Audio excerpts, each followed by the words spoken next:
ચાલો સ્વાધ્યાય પોથી chapter number 10 વિભાગ બી દાખલો પહેલો। એક ત્રિકોણ એબીસી એની બાજુ એ બી નું માપ 30 સેન્ટીમીટર હોય તો ત્રિકોણનું ક્ષેત્રફળ હેરોનના સૂત્ર પરથી મેળવો। અહીંયા ત્રિકોણ એબીસી સમબાજુ ત્રિકોણ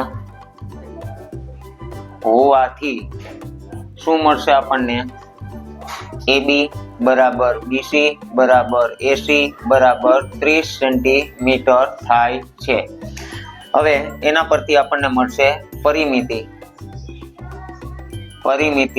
2S બરાબર મળશે AB plus BC plus AC એટલે કે 30 વત્તા 30 વત્તા 30 જે મળશે આપણને સરવાળો 90 સેન્ટીમીટર અને એના પરથી અર્ધ પરિમિતિ S જે મળશે આપણને 90 ભાગાકારમાં 2 એટલે કે 45 સેન્ટીમીટર। ચાલો હેરોનના સૂત્ર પરથી ત્રિકોણનું ક્ષેત્રફળ મેળવવાનું છે, જેના માટે આપણને હેરોનનું સૂત્ર ખબર હોવી જરૂરી છે। તો હેરોનનું સૂત્ર ત્રિકોણના ક્ષેત્રફળ માટે એટલે કે ત્રિકોણ ABC નું ક્ષેત્રફળ એ મળશે આપણને હેરોનના સૂત્ર પરથી S minus A S minus B અને S માઇનસ C મુજબ મળશે। S એટલે છે અર્ધ પરિમિતિ જેનું મૂલ્ય આપણે મેળવ્યું છે 45 માઇનસ 30 45 માઇનસ 30 અને 45 માઇનસ 30 મુજબ આપણને ગણતરી કરવી પડશે। ચાલો તો 45 એમ જ બાદબાકી થશે 15 ગુણ્યા 15 ગુણ્યા 15। હવે 45 ના એવા ભાગ પાડી શકીએ કે જેમાંથી આપણને પાછું 15 મળશે, બરાબર। તો શું થઈ જશે? 15 તેરી 45 એટલે કે વર્ગમૂળમાં વધશે 3 અને 15 ની 4 જોડ બનશે 15 ગુણ્યા 15 વર્ગમૂળમાં 3 એટલે કે થયું 225 વર્ગમૂળ 3 સેન્ટીમીટર વર્ગ, જે આપણને સમબાજુ ત્રિકોણ એબીસી નું ક્ષેત્રફળ દર્શાવે છે।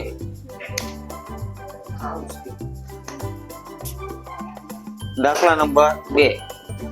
બીજા દાખલાની અંદર આપણને કીધું છે કે ત્રિકોણની 3 બાજુઓના માપ આપેલા છે। એક બાજુનું માપ છે 8 સેન્ટીમીટર, બીજી બાજુનું માપ છે 12 સેન્ટીમીટર અને ત્રીજી બાજુનું માપ છે 16 સેન્ટીમીટર છે। તો ત્રિકોણનું ક્ષેત્રફળ મેળવો। તો સૌથી પહેલા આપણને ખ્યાલ છે આપણે મેળવવી પડશે પરિમિતિ જે 2S વડે દર્શાવીએ છીએ, જે થશે A plus B plus C કેટલા થશે 8 વત્તા 12 વત્તા 16 12 ને 8 20 20 ને 16 36 સેન્ટીમીટર। એના પરથી આપણે મેળવીશું અર્ધ પરિમિતિ S વડે દર્શાવીએ છીએ 36 ભાગાકારમાં 2 સેન્ટીમીટર એટલે થઈ જશે 18 સેન્ટીમીટર। ચાલો હવે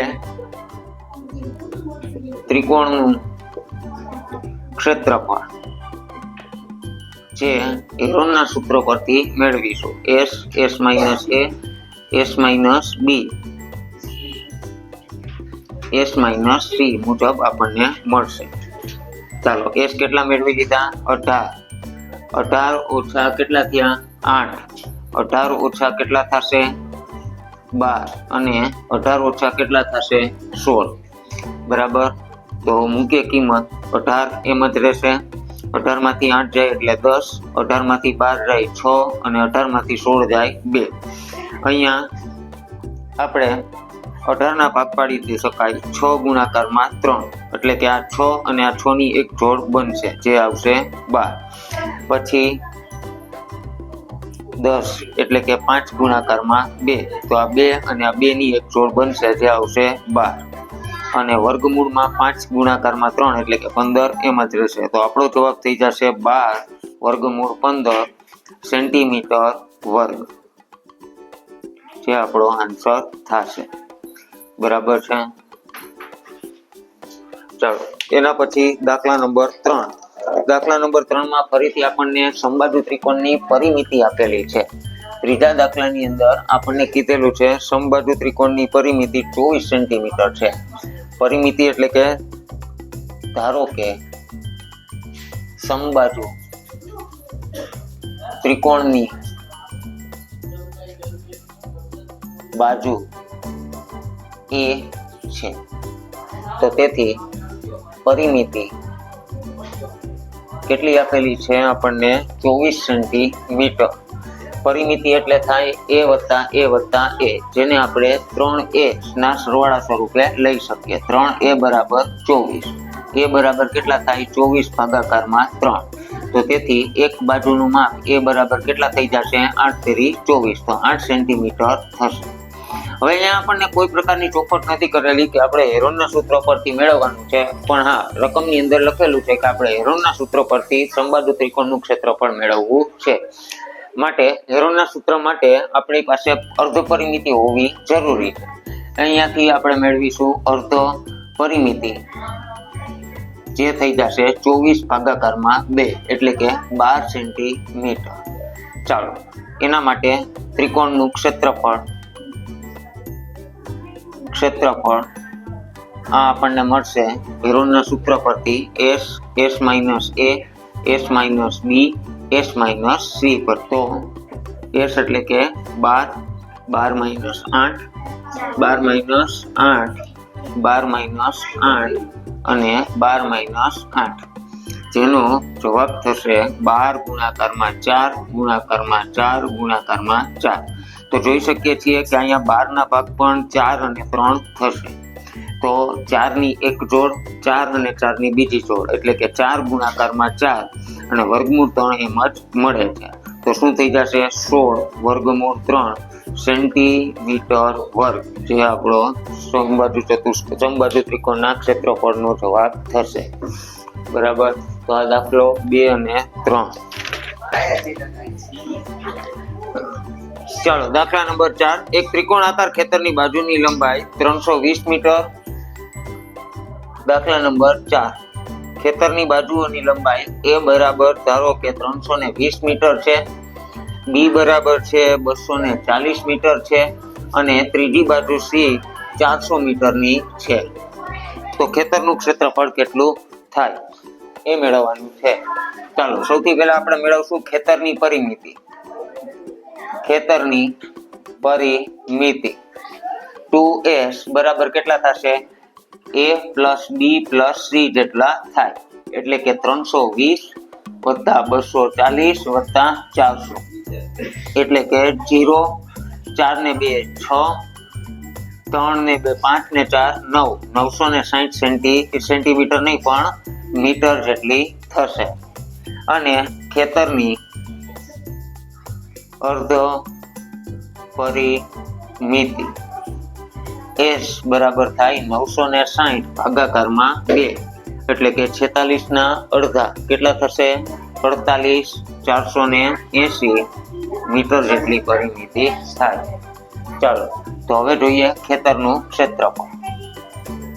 ખેતરનું ક્ષેત્રફળ જે આપણને મળશે હેરોનના સૂત્ર પરથી s minus a, s minus b, s minus c, એટલે કે s ની કિંમત કેટલી આપેલી છે? અહીંયા મેળવી લીધી આપણે 480 ગુણાકારમાં 480 માઇનસ 320, 480 માઇનસ 240 અને 480 માઇનસ 400.